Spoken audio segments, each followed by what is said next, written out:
শুক্রবার মানে স্পেশাল কিছু, তাই না বলেন? তো হ্যালো এভরিওয়ান, আসসালামু আলাইকুম সবাইকে। সবাই কেমন আছেন? আলহামদুলিল্লাহ, আপনাদের দোয়া আমি অনেক বেশি ভালো আছি।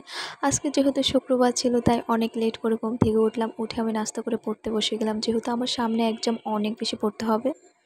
আর এতদিন আন্দোলন সব কিছু মিলিয়ে মানে পড়াশোনা একদমই হয়নি। যাই হোক, আল্লাহ ভরসায় সব কিছু ঠিক হয়ে যাবে। আর যেহেতু শুক্রবারে ছুটি পাই তাই আমি চুলের একটু যত্ন করার ট্রাই করি। এখানে আমি অ্যালোভেরা নিয়ে নিলাম। অ্যালোভেরা তো বরাবরই চুল ইভেন ত্বকের জন্য অনেক উপকারিতা। আমি এখানে একটু লেবুর রস, তেল, অ্যালোভেরা নিয়ে নিলাম। এখন আমি ভালো করে এগুলো চুলে অ্যাপ্লাই করে নেব। আর ভালো করে চুলে অ্যাপ্লাই করার পরে আমি আধা ঘন্টা এটা চুলে রেখে দেবো। কিছুক্ষণ পরে আমি চুলটা ভালো করে ধুয়ে ফেলবো। দেখবেন আপনারাও এটা ট্রাই করতে পারেন। অনেক জড় অনেক সুন্দর চুল হয়। আমি চুলটা তো দেখাচ্ছি না তাই আপনাদেরকে দেখাতে পারতেছি না। আর এখানে দেখেন আমরা বেলপুরি খাচ্ছি। বেলপুরি তো আমার অনেক বেশি পছন্দ। অনেক ঝাল ছিল, টকটা দেখেন। তারপর খাওয়া শেষ করে আমি গোসল করে নিলাম। আর এখানে দেখেন আজকে বাসায় স্পেশাল রান্না হচ্ছে। আর আমার সবসময় মুরগির রোস্টটা অনেক বেশি পছন্দ। আর দেখেন কত লোভনীয় লাগছে, মনে হয় এখনই খাই। যাই হোক, আজকে আমাদের পোলাও আর রোস্টটা রান্না করছিল। আর এখানে দেখেন পোলাওটা কত সুন্দর গরম গরম ছিল। তারপর আমরা গরম গরম খাওয়া দাওয়া শেষ করে ফেললাম। অনেক মজা করে আজকে খেলাম।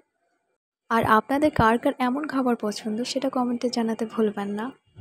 তারপর আমরা ঘুম থেকে উঠে তারপর সন্ধ্যা নাস্তাটা করে নিলাম। এখানে ছিল ফ্রেঞ্চ ফ্রাই আর নুডলসটা। এখানে এই খাবারটা অনেক বেশি মজার ছিল। তারপরে আমরা সিঙ্গারা বানানোর ট্রাই করছিলাম, বাট একটু হয় নাই। দেখেন কেমন লাগছে।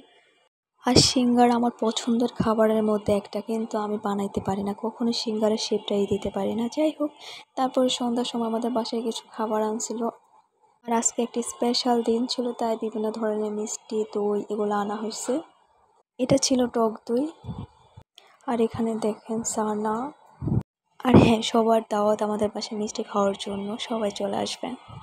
এখানে দেখেন মিষ্টি দইটা অনেক বেশি মজার ছিল। আর এখানে সন্দেশ, এখানে মিষ্টি অনেক ধরনের। যাই হোক, তারপরে খাওয়া দাওয়া শেষ করে আমি পড়তে বসে গেলাম। আর এখানে দেখেন এই ফলটা কেউ কি চেনেন? যদি চেনেন আমাকে কমেন্টে জানাবেন। কি সুন্দর কালার, তাই না? আমার তো মনে হয় ম্যাক্সিমাম মানুষ এই ফলটা চিনবেন না। আমি চিনি না ভাই, কিন্তু কালারটা এত সুন্দর, দেখতে অনেক বেশি সুন্দর, খাইতে অনেক টক টক ছিল। যাই হোক, আর আপনারা যদি কেউ চিনেন তাহলে কমেন্টে জানাতে অবশ্যই ভুলবেন না। তারপরে এখানে দেখেন আমরা শুধু আজকে খাবারই দেখাচ্ছি, তাই না? এখানে ড্রাগন ফলটা কাটছে। আর এই ফলটা আমার খাইতে যতটা ভালো লাগে, দেখতে তার সাথে বেশি ভালো লাগে। যাই হোক, ভিডিওটা আর বড় করব না। সবাই আমার পেজটাকে ফলো করবেন প্লিজ।